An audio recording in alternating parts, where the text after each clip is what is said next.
रायजादा, ऐसा वजनदार नाम मानो इंडिया की टॉप बिजनेसमैन फैमिलीज में से किसी एक का वारिस हो। मगर हम जिस अहान रायजादा की बात कर रहे हैं उसके कतरे कतरे से बेबसी झांक रही है। अहान एक करोड़पति बिजनेस फैमिली का दामाद तो जरूर है, मगर उसकी हालत पर घर के नौकर भी कहते हैं, कुछ पैसे चाहिए तो बता देना, तुम्हारी गरीबी देखी नहीं जाती। कहने को तो अहान जैसी रिच फैमिली के दामाद सड़कों पर महंगी कार दौड़ाते थे, मगर अहान की लाइफ में 3 चीजें आम थी। पहली चीज बेइज्जती, दूसरी चीज बहुत बेइज्जती और तीसरी चीज बहुत से भी ऊपर वाली बेइज्जती। और हाँ, कभी कभी वो किसी रईस को जब अपनी बीवी को एक महंगे होटल में खाना खिलाते देखता था तो वो खुद से कहता था, एक दिन अपना भी टाइम आएगा जब मैं महंगे सूट में ऐसी किसी महंगे होटल में अपनी बीवी शनाया को दर्शन के साथ खाना खिलाऊंगा। जब वो मेरे सीने से लग के एक रोमांटिक डुएट में मेरे साथ रोमांटिक कैंडल लाइट डांस करेगी ना, तो वहां बैठे सारे रईसजादों के सीने पर सांप लौटेंगे।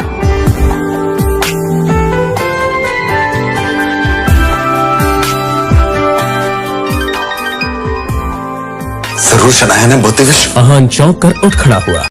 मोबाइल स्क्रीन पर देखा तो शगुन का फोन था। अहान के सारे सपने छुमंतर हो गए। शगुन अहान की बीवी शनाया की कजिन थी, जो हमेशा ही अहान को नीचा दिखाने की कोशिश करती थी। मोबाइल की तरफ देखकर अहान ने बुरा सा मुंह बनाया और फिर कुछ सोचकर फोन उठा लिया। मेरे प्यारे जीजा जी, फोन नहीं उठाते आप?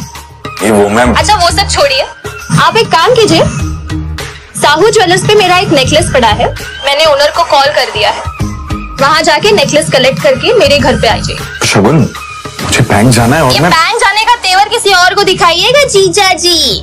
वैसे भी आपको हमारे फैमिली के टुकड़ों पर ही पलना है ना? तो जितना काम कहा जा रहा है उतना कीजिए। और हाँ, नेकलेस के साथ में ओनर आपको 30,000 रुपए भी देगा, वो लेकर मेरे घर पे आ जाइए और 30,000 रुपए में से 1 रुपया भी कम नहीं होना चाहिए, समझे ना? देखो शगुन, आज तक मैंने कभी चोरी नहीं की है। और दूसरी बात यह कि अगर मुझ पर इतना डाउट है तो किसी नौकर को भिजवा के करवा लो। क्या है ना, बहस करने की इजाजत आपको है नहीं, तो जितना काम कहा जा रहा है उतना कीजिए। 1 घंटे के अंदर नेकलेस और पैसे लेकर मेरे घर आ जाइए। और फिर से कह रही हूँ, 30,000 रुपए में से 1 भी रुपया कम नहीं होना चाहिए। बाय। अरे है दीदी को बुलाओ यार, है दीदी।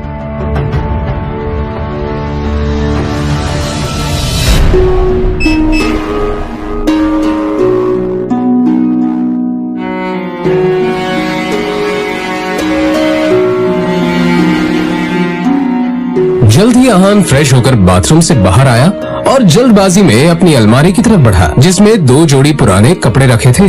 उनमें से जो सबसे साफ कपड़ा था, अहान ने उसे पहनने के लिए चुना।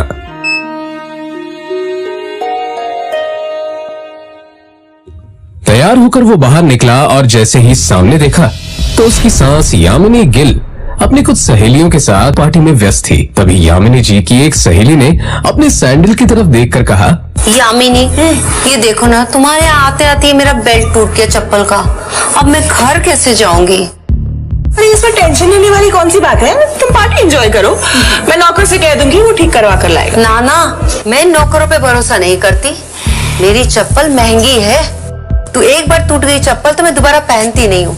लेकिन क्या करूँ, घर भी तो जाना है ना। अहान उस तरफ से निकला ही था जब यामिनी जी की नजर उस पर पड़ गई। डोंट वरी, नौकर नहीं है, नौकर से थोड़ा ऊपर ही है, वो तुम्हारा काम अच्छे से करेगा। सुनो, ये चप्पल लो और इसे ठीक करा कर लाओ। तभी यामिनी जी की सहेली ने कहा, यामिनी, ये सब काम दामाद से अच्छा नहीं लगता। अरे तुम इतना टेंशन क्यों ले रही हो? वैसे भी इसे ये सब काम करने में बड़ा मजा आता है। तुम लोग को भी कोई काम हो तो बता दे रहा। दामाद है तो क्या हुआ, चप्पल भी ठीक नहीं करा सकता? कुछ तो करे, वैसे भी कुछ करता धरता तो है नहीं। ये बातें सीधा अहान के दिल पर आकर लगी, मगर अब उसे ये सब हमेशा ही सुनने की आदत हो गई थी। उसे याद था कि आज उसका बर्थडे है, मगर ये सिर्फ उसे ही याद था, बाकी किसी को भी इससे कोई मतलब नहीं अभी था। शगुन का काम करना चाह रहा बहस मत करो, जो काम दिया है वो करके आओ। दामाद है तो दामाद की तरह रहो। भिखारी कहेगा, पता नहीं शनाया की जिंदगी में ऐसा क्या लिखा था कि तुम जैसे पति मिला है उससे। और अब यामिनी जी की सहेली ने अहान को उसकी टूटी हुई सैंडल की स्ट्रैप दिखाकर कहा, ये वाली चप्पल ठीक करना है, महंगी दुकान में ठीक करवाना, समझ में आया? कहते हुए उसने अहान का हाथ उठाकर सैंडल उसके हाथ में पकड़ा दिया।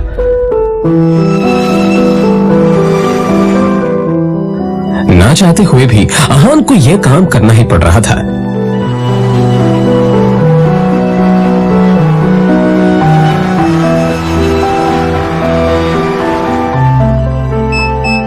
उसके मोबाइल पर उसकी बीवी शनाया ने मैसेज किया।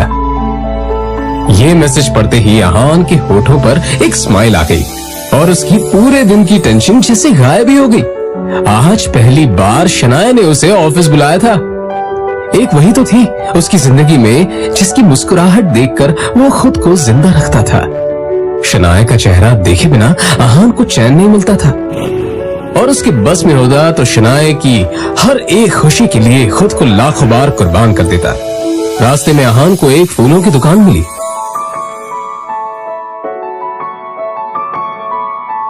और अपना पर्स निकालकर देखने लगा। उसमें सिर्फ 500 का एक नोट पड़ा हुआ था।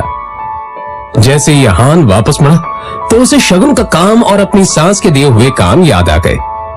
उसने एक नजर घूर कर उस सैंडल की तरफ देखा और कहा, माफ करना आंटीज और सासू माँ, आप लोगों को सादर प्रणाम। पर शनाया से बढ़कर मेरे लिए और कुछ नहीं है। थोड़ी सी डांट सुन लेंगे आपसे। और फिर उस पैसे से अहान ने शनाया के लिए फूलों का वो बुके ले लिया। आज वो पहली बार गिल कंस्ट्रक्शन के ऑफिस जा रहा था, जो कंपनी गिल खानदान की थी। ये सोचकर आज वो फूला नहीं समा रहा था कि वहां उसका अच्छे से स्वागत होगा, कि तभी सामने से आने वाले एक आदमी से अहान टकरा गया। उसका नाम देव मल्होत्रा था। यू इडियट, दिखाई नहीं देता तुम्हें? पता नहीं कहां से मुंह उठाकर चले आते हैं। इस ऑफिस में तुम्हारी खड़े होने की भी औकात नहीं, और ऐसे टहर रहे हैं जैसे तुम्हारी खाले जी का घर है। कौन हो तुम? शायद देव मल्होत्रा ने भी उसके बदरंग कपड़ों से उसे नौकर या ऑफिस बॉय ही समझ लिया था। मल्होत्रा ने एक नजर नीचे पड़े बुके की तरफ देखा और फिर उसे अपने पैरों तले कुचल के बाहर निकल गया। अहान ने अपना सर झुकाए बस उस बुके की तरफ देखा।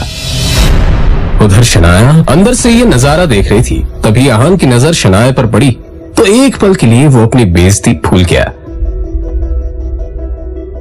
और वो शनाया के केबिन में दाखिल हो गया। वो शनाया की तरफ बढ़ा।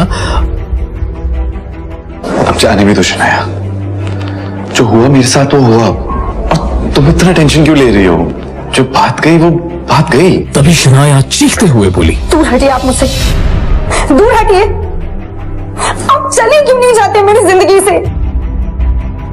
नर्क बना रखी है मेरी जिंदगी। अहान को एकदम से झटका सा लगा। वो खुले मुंह से शनाया की तरफ देखता रह गया। तभी शनाया आगे बोली, पता नहीं कौन से बाबू की सजा मिल रही है मुझे। आप चाहते क्या? पापा ने हम दोनों की शादी जबरदस्ती करवाई थी, वरना आप तो कभी मेरे लायक थे ही नहीं। और आज भी आपको पति कहते हुए मुझे शर्म आती। अरे आप तो ड्राइवर नहीं था, इसलिए आपको बुला लिया, पर मुझे क्या पता था कि मेरा पति इस काम के भी लायक नहीं है। यहां आकर आपने मेरे सबसे पुराने क्लाइंट मिस्टर मल्होत्रा को नाराज कर दिया है। अब कैसे होगा काम मेरा? आंखों में आंसू लिए शनाया ने आगे कहा, मैं जहां पर भी जाती हूँ आप मुझे बेइज्जती के सिवा और कुछ नहीं दे सकते। सिर्फ एक बदनुमा दाग बनकर रह गए हैं आप मेरी जिंदगी पर। इतना कहकर शनाया केबिन के बाहर निकल आई। तभी रास्ते में पड़े बुके की तरफ देखकर शनाया ने कहा, क्या है ये सब? क्या गंदगी फैला रखी है यहाँ पर? फेंको इसे डस्टबिन में। फूल को अपने पैरों से कुचलते हुए आगे बढ़ गई।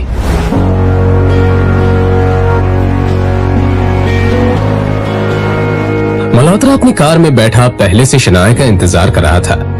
फिर आहान के सामने ही शनाया अपने क्लाइंट मल्होत्रा की कार में बैठी और बिजनेस के सिलसिले में वहीं से जा चुकी थी। तभी आहान के सामने काली रंग की कार आकर रुकी, जिसमें से एक अधेड़ उम्र का शख्स बाहर निकला। आहान उसे देखते ही चौंक गया, क्योंकि उसकी यहाँ आने की उम्मीद आहान को बिल्कुल नहीं थी। वो आदमी आहान के सामने आकर बोला, यंग मास्टर, एशिया की सबसे अमीर कंपनी और रायजादा ग्रुप के अरबों रुपए का बिजनेस एम्पायर आपका इंतजार कर रहा है। वक्त आ गया है कि आप आकर अपना बिजनेस संभालें। अपने सामने खड़े आदमी को देखकर आहान गुस्से में नजर आने लगा।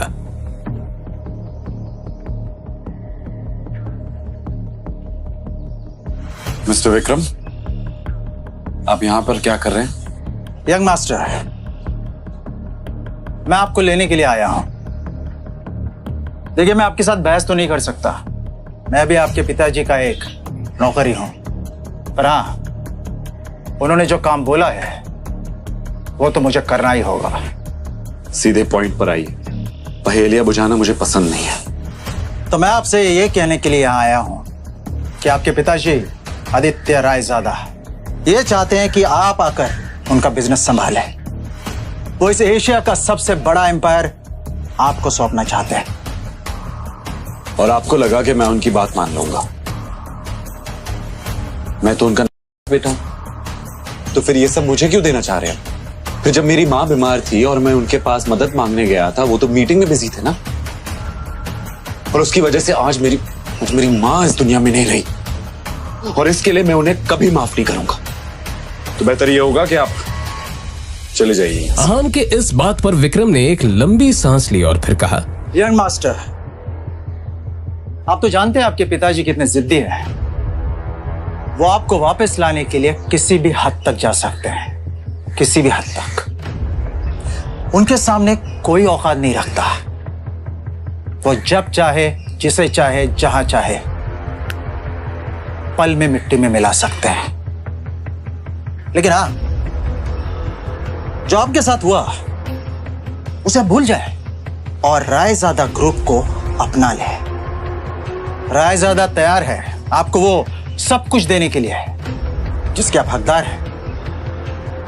आहान ने जैसे अपना आखिरी फैसला सुनाते हुए कहा, आप यहां से चले जाइए विक्रम, और जाके बता दीजिए कि मुझे उनकी दौलत में कोई इंटरेस्ट नहीं, और उनकी सारी दौलत भी मेरी मां को वापस नहीं ला सकती। और हां, ये बात गलती से भी बाहर नहीं आनी चाहिए कि मैं रायजादा खानदान से हूं। आना ही होगा। इधर आहान कुछ ही देर में अब अपने घर पहुंच चुका था। लगी घड़ी में देखा तो शाम के 7 बज चुके थे। अपने आसपास देखते हुए उसने कहा, तभी अचानक ही आहान का मोबाइल बज उठा। उसने स्क्रीन पर देखा तो यामिनी जी का फोन था। फोन उठाते ही दूसरी तरफ से आवाज आई, कहाँ थे तुम? हाँ, तुम्हें पता है ना, तुम्हारी वजह से मेरी सहेलियों के सामने मेरी कितनी बेइज्जती हुई है। और तुम्हारा फोन क्यों नहीं लग रहा है? हाँ, मैं अभी घर वापस आ गई हूँ। ये बताओ, तुम्हारा फोन क्यों नहीं लग रहा है? माँ जी, शनाया को लेने गया था, उसका फोन। तो फोन दो उसे, उसका फोन भी नहीं लग रहा है। लेकिन माँ जी, शनाया तो मेरे साथ नहीं आई। पर अभी तो तुमने कहा कि तुम उसे लेने गए थे। हाँ, मगर वो अपने किसी क्लाइंट के साथ। आहान का इतना ही कहना था कि तभी यामिनी जी उस पर चिल्लाते हुए बोली, रात होने को आई है और तुम कह रहे हो कि वो किसी क्लाइंट के साथ है। तुमने कुछ गड़बड़ की होगी, इसलिए तुम्हारे साथ वो आई नहीं। अच्छे दामाद तो तुम बन नहीं पाए, कम से कम अच्छी पति तो बनो। तुम्हारे पास 1 घंटा है, किसी भी तरह शनाया को ढूंढकर इस घर में वापस लाओ। आहान ने शनाया का नंबर डायल किया तो वो नहीं लग रहा था। अब सच में उसे शनाया की फिक्र होने लगी थी। Come on, Shanaya, pick up the phone। वो लगातार शनाया को फोन लगाता रहा मगर उसका फोन नहीं लगा। अब परेशान होकर आहान बाहर निकला।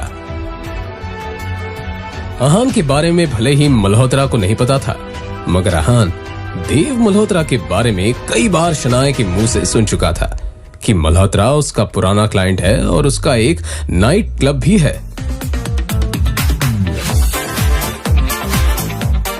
अंदर बेहद ही शोर शराबा था और लोग शराब पीकर नाच रहे थे।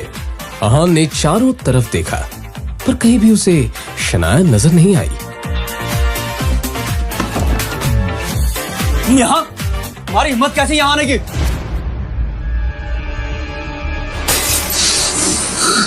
मिस्टर देव मल्होत्रा, मैं शनाया का पति हूं। जी तो कर रहा तुम्हें अभी के अभी जान से मार दूं, पर मेरे हाथ बंधे हुए हैं क्योंकि शनाया को तुम पर बहुत भरोसा है। अब तुम्हारे साथ क्या करना है ये शनाया ही डिसाइड करेगी। आउट।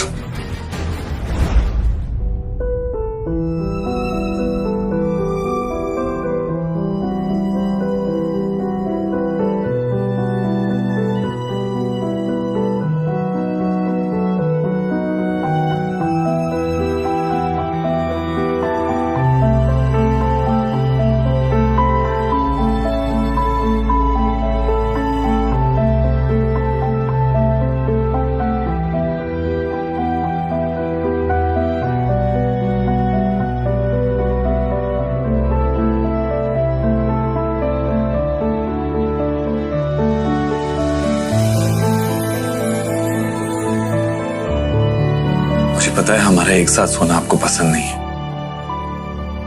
पर आज रात आपको इसी कमरे में सोना पड़ेगा। आप ऐसी हालत में नहीं हो जो मैं आपको अकेला छोड़ दूं।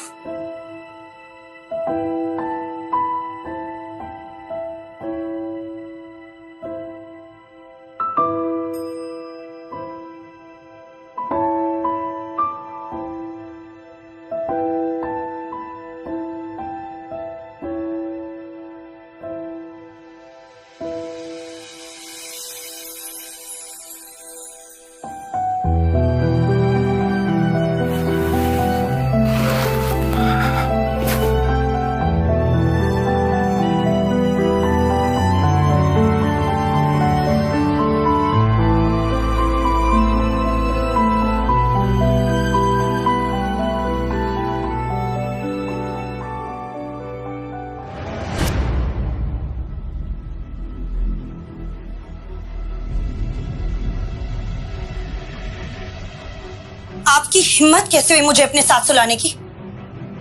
कैसे आई मैं यहाँ? कैसे आई हूं मैं यहाँ? नहीं, एक सेकंड। आपको पता है ना कि मेरा कमरा अलग है, फिर भी आपने अपने बिस्तर पर अपने साथ मुझे सुलाने की हिम्मत की कैसे? नहीं, क्यों किया आपने ऐसा? क्यों? शनाया, तुम कल रात को नशे में थी और मल्होत्रा से बचाकर मैं आपको यहाँ लाया, और आपको इस हालत में देखकर आपको अकेला छोड़ना मैंने सही नहीं समझा, बस इसलिए।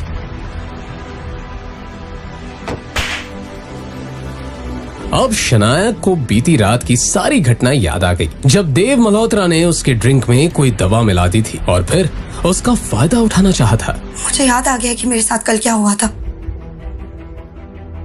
पर अगर आप ये समझते हो कि आप इस बात का फायदा उठाकर मेरे करीब आ सकते हो तो ये दिमाग से कंप्लीटली निकाल दो। आपके चक्कर में मुझे याद ही नहीं रहा कि मुझे कितना जरूरी काम करना था। इस मल्होत्रा का तो कुछ करना पड़ेगा। मुझे पता ही नहीं था कि ये इतना घटिया इंसान निकलेगा।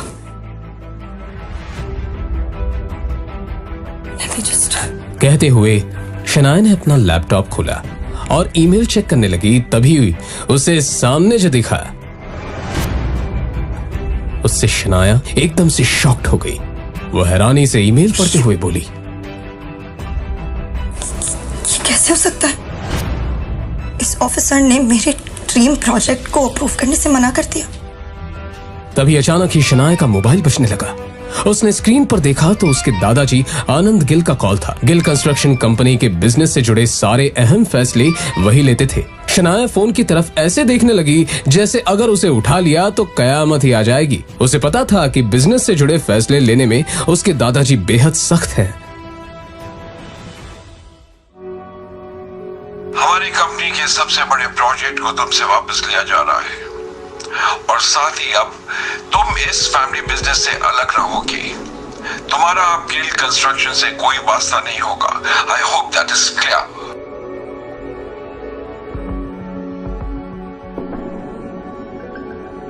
अब ये सब जो कुछ भी है मेरी सरदर्दी है और ये सब मैं खुद ही हैंडल कर लूंगी।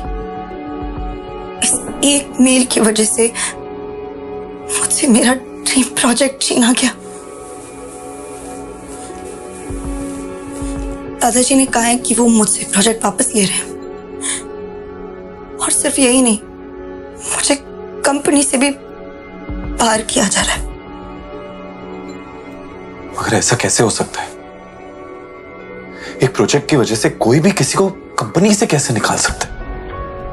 और अगर अप्रूवल नहीं मिला, इसमें आपकी क्या गलती है? मैंने कहा ना कि मैं ये सब खुद हैंडल कर लूंगी। मुझे लगता है कि आपको एक बार दादाजी से मिलकर इस मामले में बात करनी चाहिए। इतना बड़ा फैसला फोन पर नहीं कर सकते। शनाया, दुनिया मुझे निकम्मा समझती है और शायद आप भी मुझे ऐसे ही समझते हैं। अब एक बार अपने इस निकम्मे पति को भी मौका देकर देख लो। ओह, तो आप अपने आप को बड़ा तीसमार खान समझते हैं ना? क्या कर लेंगे आप? मेरे साथ चलो और अपने दादाजी से बात करो।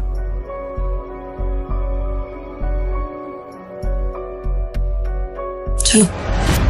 कुछ ही देर में वो दोनों शनाया के दादाजी आनंद गिल के ऑफिस में थे। Shanaya, Aahan, sit down.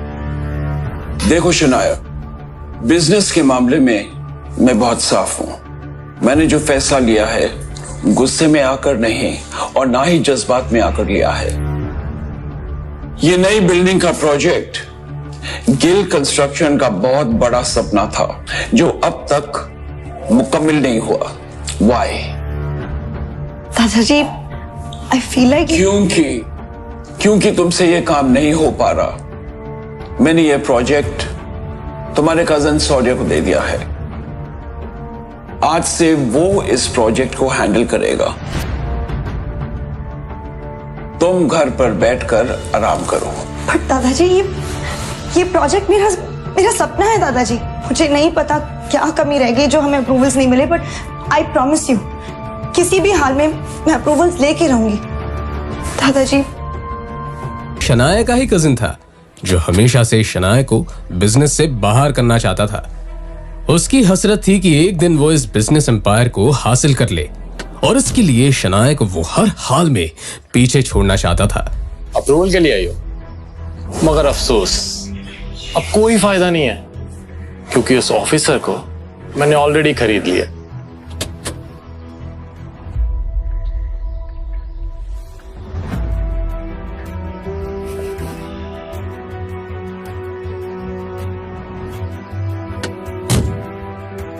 Life पे तो बड़ी मस्ती कर रहे थे। मिस्टर सक्सेना,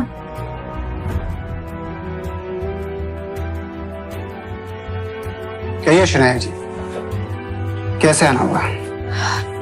गिल कंस्ट्रक्शन की जो बिल्डिंग है उसके सारे डॉक्यूमेंट्स कंप्लीट है और हर जगह पर सारे नियमों का पालन भी किया गया है। बावजूद इसके हमें अप्रूवल नहीं मिला। क्या मैं आपसे पूछ सकती हूँ कि आपने ऐसा क्यों किया? मैंने इन्हें ऐसा करने बोला था।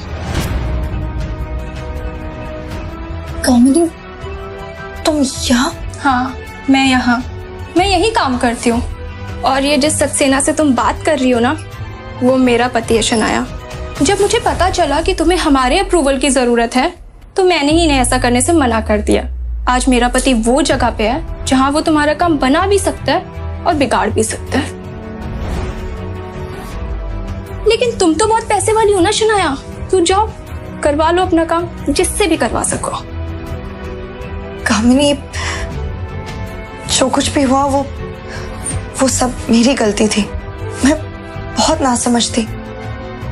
प्लीज अगर हो सके तो सब भूल जाओ। मैं नहीं भूल सकती शनाया, मैं नहीं भूल सकती उस दिन को शनाया जिस दिन मेरी शादी तय हुई थी और ये बात मैं तुम्हारे साथ सारी सहेलियों को बता रही थी और तुमने मेरे बेरोजगार पति के बारे में सुनकर सबके सामने उसका मजाक उड़ाया था और मेरा भी मजाक उड़ाया था।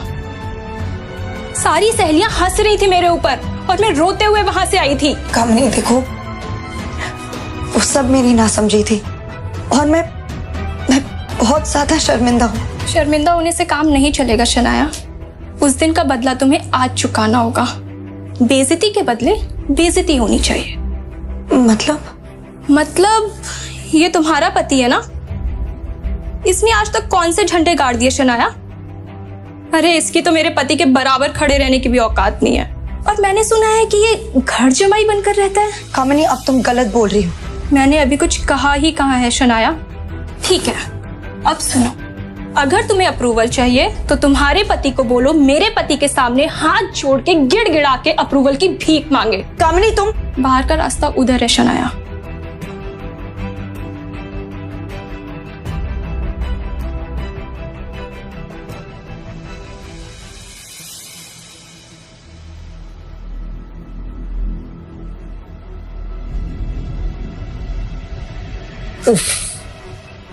शायद काम हुआ नहीं। So sad. अब तो तुम्हें प्रोजेक्ट मेरे हवाले करना होगा। और तो और आनंद दादू की नजरों में भी अब तुम किसी काम की नहीं रही। अब तो तुम्हें कंपनी भी छोड़नी पड़ेगी। तुम बिल्कुल टेंशन मत लो, मैं हूं ना, मैं सब संभाल लूंगा। तुम बस घर पर आराम करो अपने उस निकम्मे पति के साथ, उसकी बीवी बनकर। और वो तुम्हारा पति कहां रह गया? वापस नहीं आया तुम्हारे साथ?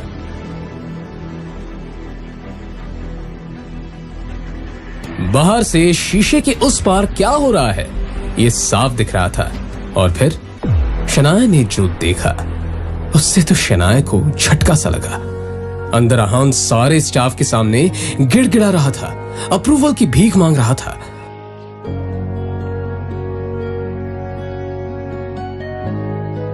सचमुच बहुत प्यार करता है तुमसे, तुम्हारे लिए कुछ भी कर सकता है। वैसे कहां से मिला तुम्हें ये? खैर मुबारक हो, तुम्हें तुम्हारा अप्रूवल मिल चुका।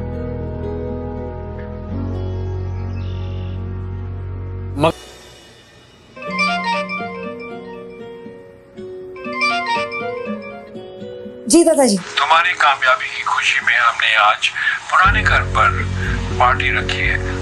तुम आहान के साथ आ जाना। जी दादाजी, थैंक यू, हम आ जाएंगे।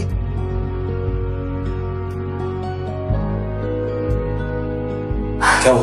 वो दादाजी ने पुराने घर में पार्टी रखी है और हम दोनों को बुलाया है।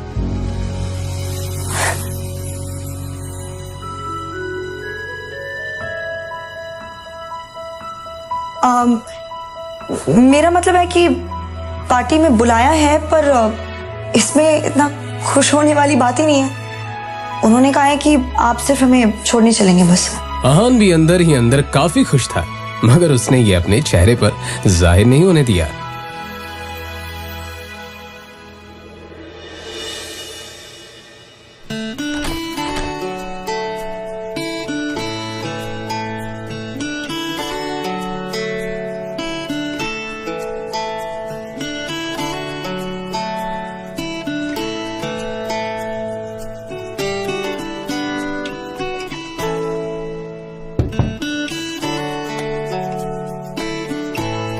इतना हैरान होने की कोई जरूरत नहीं है। अपने लिए कुछ कपड़े मंगवाए थे, पसंद नहीं आए। दुकानदार पैसे वापस ही नहीं कर रहा था, तो मैंने सोचा आपके लिए कुछ मंगवा।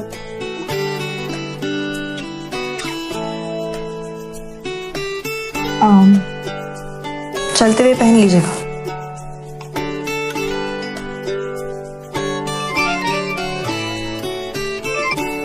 हाँ शगुन बोलो। शनाया, ये शॉपकीपर बोल रहा है कि तुमने आहान के लिए स्पेशल ऑर्डर देके सूट बनवाया है। क्या चल रहा है ये सब? तो मैं आहान के लिए कुछ करूं तो उसमें गलत क्या है? फोन रखो, बाद में बात करते हैं। शाम हो चुकी थी और सभी बड़े लोग पार्टी में आ चुके थे। आहान और शनाया को देखकर शौर्य और शगुन के मन में कुछ और ही चल रहा था। एक काम बोला था मैंने इस आहान को, वो भी नहीं हुआ इससे। आजकल बहुत सर पर चढ़कर नाच रहा है। इसके लिए मैंने खुद कुछ सोच रखा है, कुछ ऐसा जिससे जितनी ये जोड़ी खूबसूरत दिख रही है ना, इतना लोग इन पर थूके, उसके लिए मुझे तुम्हारा साथ चाहिए होगा। इस पार्टी में कुछ तो ऐसा करना पड़ेगा जिससे आहान और शनाया की बेइज्जती भी हो जाए और गलती भी आहान की हो। शौर्य, ऐसा होगा कैसे? इस गरीब सड़क छाप पे इतना महंगा सूट कुछ जम नहीं रहा है। शनाया, वेलकम बच्चा। Aahan, welcome to the party. Come let's have a drink. आ जाओ। शनाया भी पता नहीं आजकल इसे कुछ ज्यादा ही भाव देने लग गई है। पता नहीं क्या हो गया इसे। सही कहा, आजकल कुछ ज्यादा ही उछल रहा है। अब देखो मैं क्या करता हूं।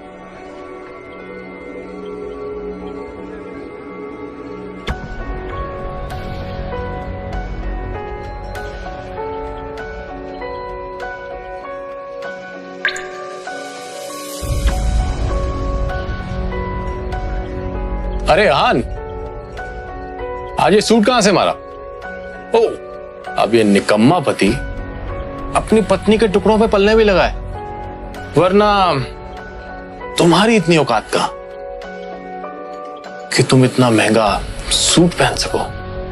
अरे जीजा जी, इसकी बातों का बुरा मत मानिए आप। अब आखिर जीजा जी घर जमाई है ना। अब घर जमाई तो अपने ससुराल के टुकड़ों पर ही पलता है ना? और आप अपनी पत्नी के पैसों पे ऐश कर रहे हो तो इसमें गलत क्या है?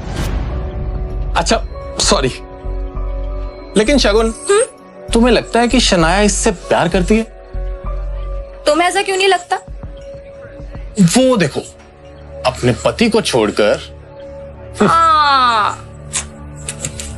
वो तो है। गौरव हमेशा से ही शनाया को पसंद करता था, मगर फिर उसकी शादी शगुन के साथ हो गई। बावजूद इसके गौरव अब भी कोई मौका नहीं छोड़ता था, इसलिए अब भी वो उस पर ट्राई करता रहता था। हाँ, ये बात अलग थी कि शनाया गौरव को जरा भी भाव नहीं देती थी। कम से कम आज के दिन तो शनाया को अपने पति को अकेला नहीं छोड़ना चाहिए था। जीजा जी, ओ छोड़िए ना, चलिए हम एंजॉय करते हैं। नहीं मैम, शराब नहीं। अरे कम ऑन आहान, कभी कभी ऐसी पार्टीज में ये सब चलता है। पी भी लो। नहीं। अरे लो यार, P low. That's like a good boy. ओ जीजा जी, हमारे ग्लास से नहीं पियेंगे? इतना भेदभाव? चलिए come on, finish it. Come on. You have to do this. Come on. Bravo, जीजा जी.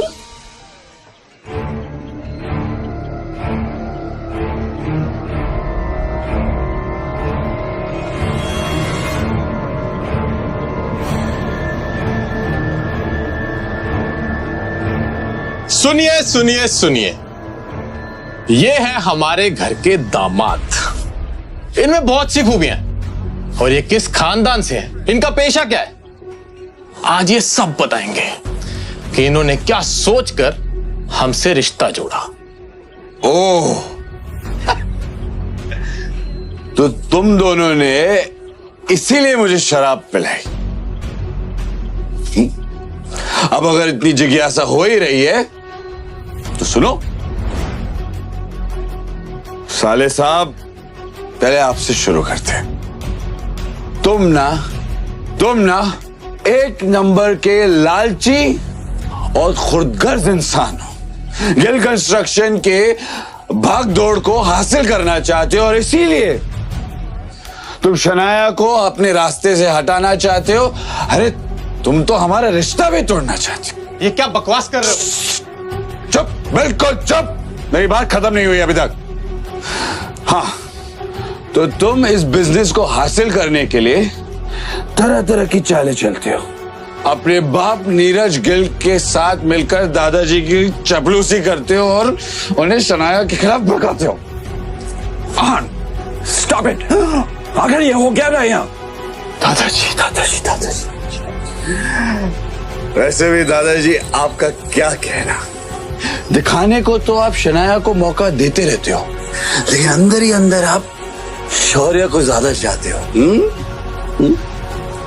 इसीलिए तो आपका हर एक फैसला शौर्य के हक में और शनाया के खिलाफ होता है। You are disgusting. जाओ यहां से। आहान, अपनी हद में रहो। ये हमारे दादाजी हैं। तुमसे उम्र, रिश्ते और औहदे में सबसे बड़े हैं। शगन, ओ शगन, तुम्हारी कमी थी। क्या है, मुझे पता है कि शनाया के खिलाफ तुम और शौर्य अब एक हो चुके हो। आखिर तुम शौर्य के चाचा की बेटी जो हो। अंदर ही अंदर तुम एक दूसरे के बारे में जो भी कहो, पर जब बात शनाया की आती है मुझे पता है कि तुम दोनों एक हो जाते हो। इसीलिए मुझे शराब पिलाई ताकि तुम मेरी बेइज्जती कर सको, है ना? पर तुम लाख कोशिश करो, मैं शनाया के साथ हूं और मेरे होते हुए शनाया का कोई कुछ नहीं बिगाड़ सकता। सच कहूं, शौर्य तो एक शनाया ही है जो तुम सबसे ज्यादा टैलेंटेड है। सबका ख्याल करती है, सबका फिक्र करती है, लेकिन भेदभाव भी उसी के साथ हो रहा है। अपनी ये बकवास बंद करो। ऑलरेडी बहुत बेइज्जती करवा चुके हो तुम। निकल जा यहां से। तू कल भी शनाया की जूती के बराबर था और आज भी वही है। आज तुम दोनों ने बेशर्मी की सारी हदें पार कर दी। किसी को नीचा दिखाने के लिए कोई इतना गिर सकता है, ये मैं पहली बार देख रही हूं। आज के बाद आहान को कुछ भी कहने से पहले एक बात याद रखना, ये मेरे पति हैं और जो तुम लोगों के लाख कोशिशों के बावजूद भी ना बदल नहीं सकते। इसलिए अगली बार आहान के साथ कुछ भी गलत करने की कोशिश की ना तो मुझसे बुरा कोई नहीं होगा। चलिए। ये सब क्या है शौर्य? ये आहान हमारे खानदान पर धब्बा बन चुका है आंटी। और ये शनाया, ये इसी के साथ रहना चाहती है। हाँ, लेकिन हम कर भी क्या सकते हैं? शनाया के पापा ने इस मुसीबत को हमारे गले बांध दिया है। कर सकते हैं, हम बहुत कुछ कर सकते हैं। अगर आप चाहें तो हम इनका रिश्ता भी खत्म कर सकते हैं। रियली? मगर कैसे?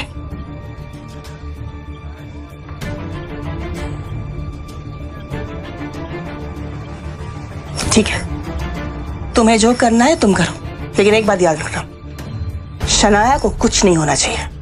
आप फिक्र मत करिए, शनाया को कुछ नहीं होगा।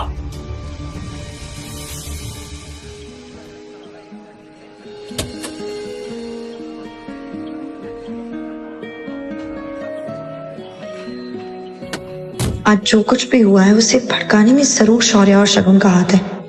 मगर जो भी हो, आखिरकार आहान के दिल में छुपी हुई फीलिंग्स तो सामने आ गई। अब मैं कॉन्फिडेंट हूं कि आहान भी वही महसूस करता है जो मैं करती हूँ।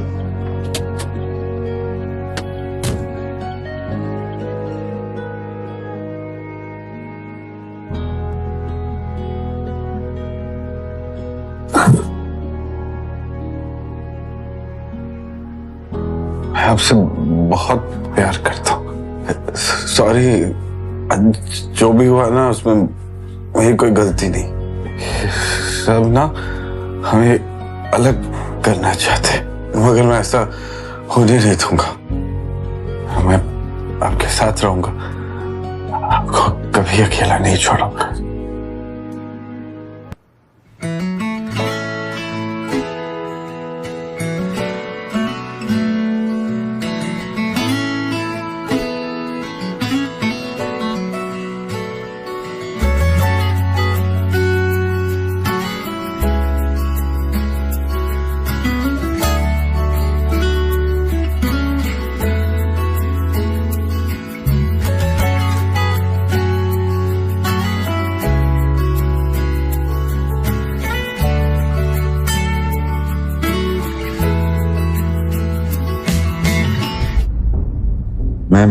मैं यहाँ कैसे आया?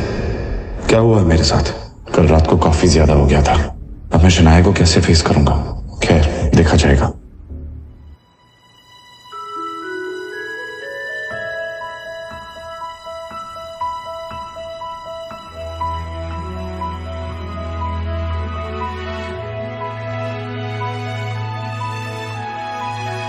मॉर्निंग। कल रात जो भी हुआ उसके लिए मैं बहुत शर्मिंदा हूं। कल रात को आपको फिर से मेरी वजह से तकलीफ हुई, उसके लिए हो सके तो मुझे माफ कीजिए। कल रात के लिए I am really sorry.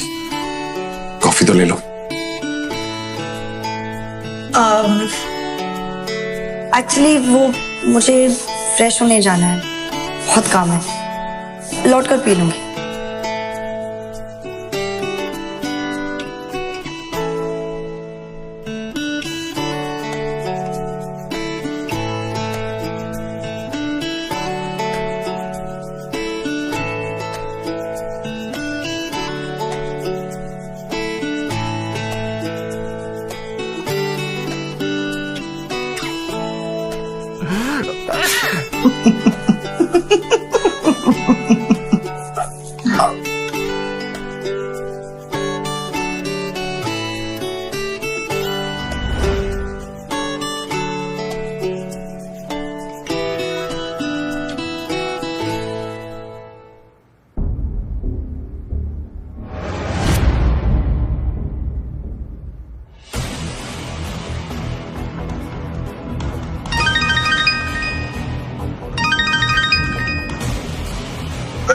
Vikram बोल रहा हूँ। अब आप क्यों फोन कर रहे हैं? अपने फैसले के बारे में क्या सोचा है यंग मास्टर?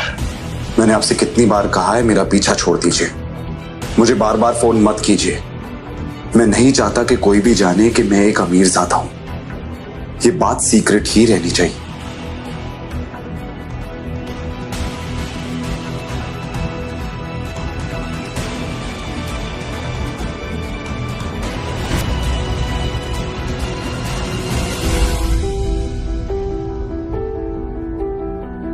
क्या हुआ शनाया?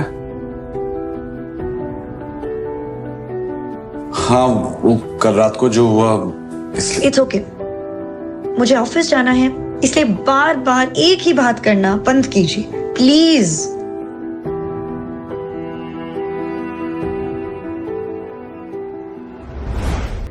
आहान ने शनाया के पास जाकर कहा, अब मां को लेकर घर निकल जाइए शनाया। अंकल की देखभाल के लिए मैं यहाँ हूं, जो भी होगा मैं आपको फोन करता रहूंगा। पर मैं पापा को इस हाल में छोड़कर कैसे जा सकती हूँ?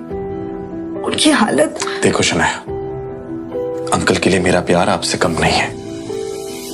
उन्होंने मेरे लिए जो कुछ भी किया है उसका एहसान मैं नहीं चुका सकता। वो मेरे लिए भगवान के समान है। इसलिए मैं कह रहा हूं, आप खुद पर ध्यान दीजिए और मां को लेकर घर जाइए। मैं यहाँ पे सब कुछ संभाल लूंगा।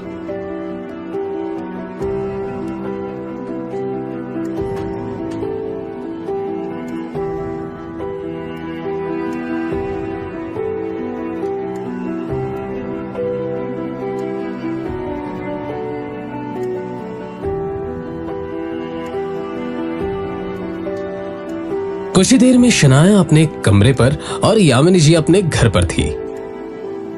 उधर आहान अभी हॉस्पिटल में एक जगह बैठा हुआ था जब डॉक्टर ने उसके पास आकर कहा, देखिए मिस्टर शेखर की हालत अचानक ही बहुत ज्यादा बिगड़ती जा रही है, जल्दी उनको ऑपरेशन करना होगा। डॉक्टर, आपने तो कहा था उनकी हालत स्थिर है, फिर अचानक क्या हो गया? इस बारे में हम कुछ भी ठीक से नहीं कह सकते, मगर उनका ऑपरेशन जल्दी नहीं किया गया तो उनकी जान को खतरा है। तो फिर डॉक्टर आपको किस बात का इंतजार है? आप ऑपरेशन शुरू कीजिए। ओके फाइन, मगर कुछ डॉक्यूमेंट्स हैं जो आपको भरने पड़ेंगे और साथ ही जाकर बिल काउंटर पर आप जाकर 15 लाख जमा करा दीजिए। मैं ऑपरेशन की जाकर तैयारी करता हूँ। ओके? 15 लाख की बात सुनते ही आहान टेंशन में नजर आने लगा। उसने शनाया को कॉल करने के लिए फोन निकाला ही था कि तभी उसके सामने विक्रम खड़ा दिखाई दिया, जो आहान की तरफ देखकर मुस्कुरा रहा था। उसे देखते ही आहान के दिमाग में ढेर सारे डाउट्स आ गए और वो विक्रम के पास जाकर बोला, आप यहाँ पे क्या करें? वैसे शनाया पैसे का इंतजाम आसानी से कर लेगी, लेकिन आपने ये सोचा है यंग मास्टर कि ये सब अपने आप कैसे हो गया? यह एक्सीडेंट तुम्हारे पापा के कहने पर ही करवाया गया है। आपकी हिम्मत कैसे हुई ये करवाने की? आदित्य रायजादा की हिम्मत इतनी ज्यादा है कि उनके एक इशारे पर शेयर मार्केट हिल सकता है। ये तो एक मामूली सा एक्सीडेंट है। ये आपने सही नहीं किया और इसकी कीमत आपको चुकानी ही होगी। बस 15 लाख की तो कीमत है और मैं वो पूरी देने के लिए तैयार हूं। रायजादा ग्रुप को अपना लो। वैसे भी इस कंपनी के सामने 15 लाख ऊंट के मुंह में जीरे समान है। ये पैसे तो तुम्हें देने ही होंगे, लेकिन अंकल के एक्सीडेंट का हिसाब मैं बाद में लूंगा, लेकिन तुम्हारी बात कभी नहीं मानूंगा। वैसे भी अगर मैं तुम्हें पैसे ना दूं तो तुम्हारा काम रुकेगा नहीं। शनाया है तुम्हारे पास, क्यों? लेकिन सोचो, अगर शनाया को यह पता चल जाए कि रायजादा खानदान के साथ ताल्लुक होना ही इस एक्सीडेंट की वजह है, तो क्या वो तुम्हें माफ करेगी? हाँ? तुम्हारा ये जो रिश्ता है धीरे धीरे सही हो रहा है, वो पूरी तरह खत्म हो जाएगा। सच में विक्रम ने बड़ी ही शातिर चाल चली थी और आहान को यह अफसोस हो रहा था कि अभी तक वो इस साजिश को समझ क्यों नहीं पाया था। और हाँ, तुमने अगर ना की तो तुम जानते हो अपने पिताजी को, ये सब यहां नहीं रुकने वाला। शनाया भी है ना। अब ऐसा कुछ नहीं करेंगे जिससे शनाया या उसकी फैमिली और मुसीबत में है। मैं आपकी बात मानने को तैयार हूं, लेकिन हाँ, ये बात बाहर नहीं आनी चाहिए कि मैं कौन हूं, और ये सब मेरी वजह से हुआ है।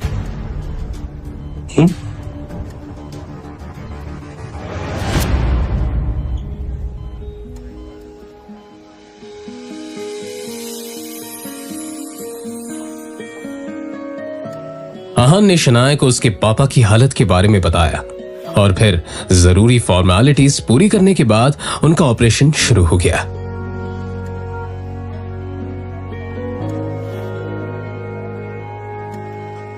कुछ देर में डॉक्टर ने खबर सुनाई थी कि अब शेखर की हालत ठीक है। ये सुनकर दोनों ने राहत की सांस ली। अब वो मैं पापा के लिए खाना लेकर आई थी, सोचा था उनकी तबीयत बेटर होगी तो उन्हें खिला दूंगी, पर अब आप ही को खाना पड़ेगा।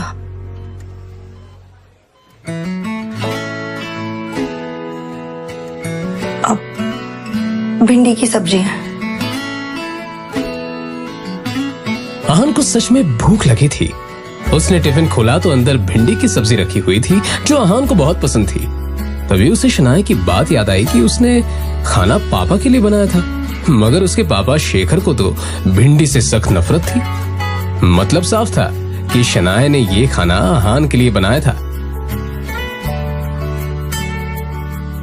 पापा,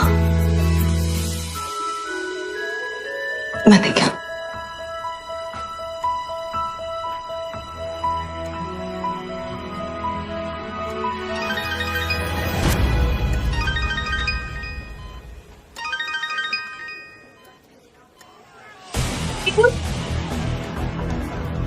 शगुन, ये क्या नया नाटक है? शगुन के रोने की आवाज और गुंडों के हंसने की आवाज आहान के कानों में साफ पड़ रही थी।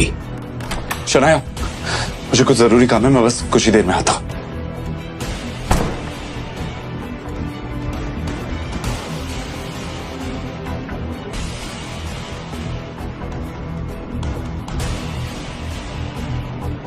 अचानक हुए इस हमले से आहान खुद को संभाल नहीं पाया। अपनी नाक पर पड़े बंधन से आहान ने निकलने की पूरी कोशिश की थी, मगर अंत में उसका शरीर ढीला होता गया और आहान बेहोश होकर जमीन पर गिर पड़ा। जाहिर था आहान को रुमाल में लगे क्लोरोफॉर्म की मदद से बेहोश किया गया था, और फिर जैसे ही वो बेहोश हुआ, उसके सामने दो चेहरे आकर खड़े हो गए। उनका नाम शौर्य और शगुन था। दोनों के चेहरे पर एक विजयी मुस्कान थी। तभी शगुन ने शौर्य से कहा,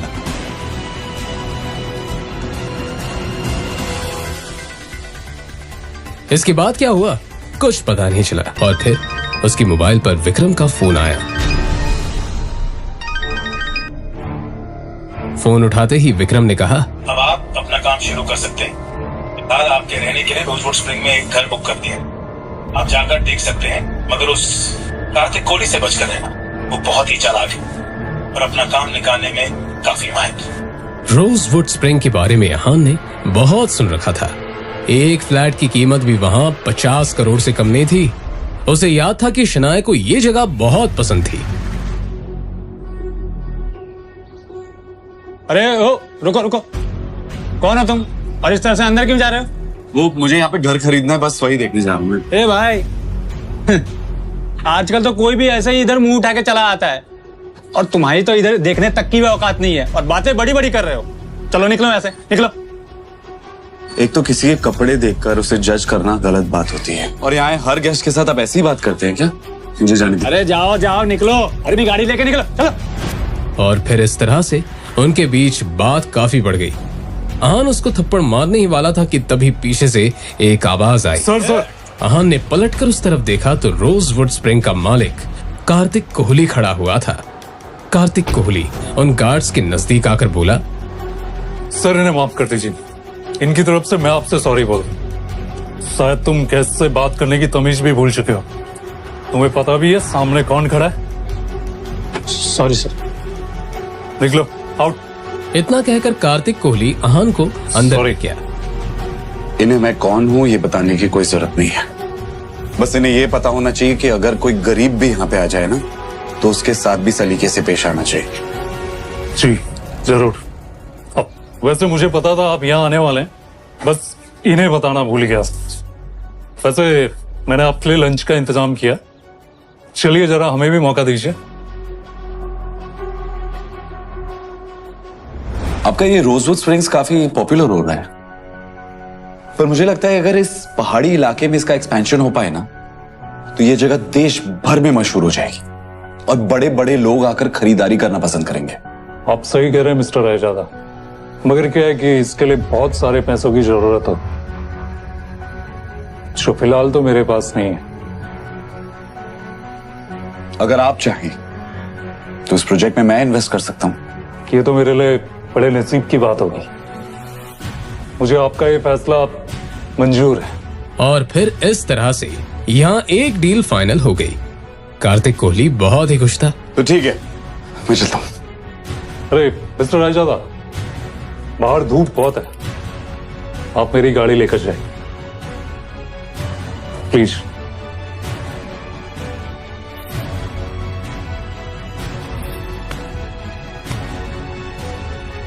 फिर आहान उस गाड़ी में बैठा और ड्राइव करते हुए निकल गया। बीच अभी खामोशी ही थी जब अचानक ही आहान के मोबाइल पर कोई मैसेज आया। आहान ने एक हाथ उठाकर देखा तो शौर्य का मैसेज था। उस मैसेज को खोलते ही आहान का हाथ लड़खड़ा गया। क्या हुआ? कुछ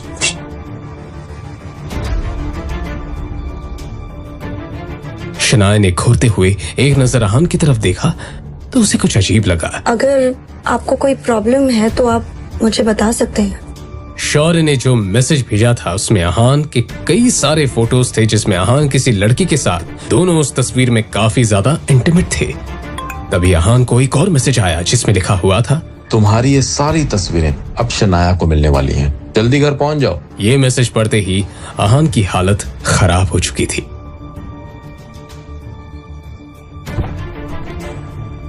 भाई रुक जाओ, अब इस घर में कदम रखने की हिम्मत भी मत करना। आज तक तुम सिर्फ एक धब्बा थे, आज कलंक बन चुके हो। हिम्मत कैसी हुई तुम्हारी मेरी बेटी को धोखा देने की? हाँ, ये सब झूठ है, मुझे नहीं पता ये क्या क्या कह रहे हैं। ये अपनी ये बकवास बंद करो। इन तस्वीरों को देखकर कौन विश्वास नहीं करेगा कि ये तुम हो?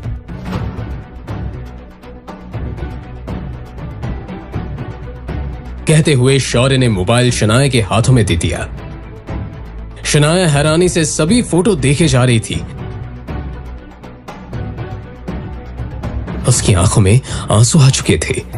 एक नजर शनाया ने आहान की तरफ देखा तो आहान ने कहा, ये झूठ है, ये सब है ना हमारे रिश्ते को खत्म करने की कोशिश करें। मुझे नहीं पता कि ये तस्वीरें कहां से आई है, कैसे आई है, सब झूठ कह रहे हैं ये सब। अच्छा तो सच क्या है तुम ही बताओ ना। पैसे के लालच के लिए तुमने शादी तो कर ली, और हाँ तुम कौन से रिश्ते की बात कर रहे थे, वो जो अब तक बना ही नहीं। शनाया आंखों में आंसू लिए सभी के चेहरे की तरफ देखे जा रही थी। शनाया, सामने डिवोर्स पेपर्स रखे, चुपचाप साइन करो।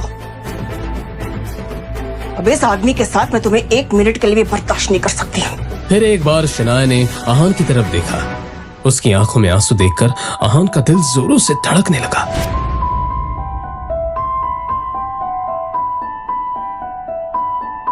शनाया भारी कदम से उस टेबल की तरफ बढ़ रही थी जहां पर डिवोर्स पेपर रखा हुआ था।